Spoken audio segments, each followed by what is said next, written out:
2 নম্বর jersey খেলোয়াড় সৈয়দপুর কিশোর একাডেমির এবং গোলরক্ষক শাকিল সৈয়দপুর ফুটবল একাডেমির গোলরক্ষক।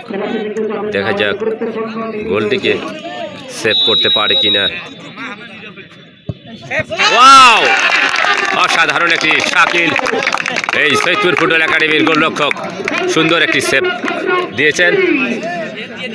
অসাধারণ একটি গোল সেভ করলেন। এখনো পর্যন্ত এগিয়ে আছেন সৈয়দপুর ফুটবল একাডেমি।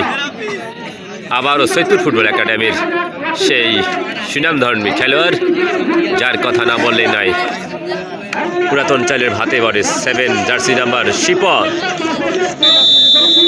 এবারে কি করবেন শিপন? ওয়াও, অসাধারণ আরেকটি গোল করলেন। ম্যাচ সেই সাথে উইন হয়ে গেল সৈয়দপুর ফুটবল একাডেমি। উইন 4-3 ব্যবধানে ম্যাচ উইন করলেন সৈয়দপুর ফুটবল একাডেমি।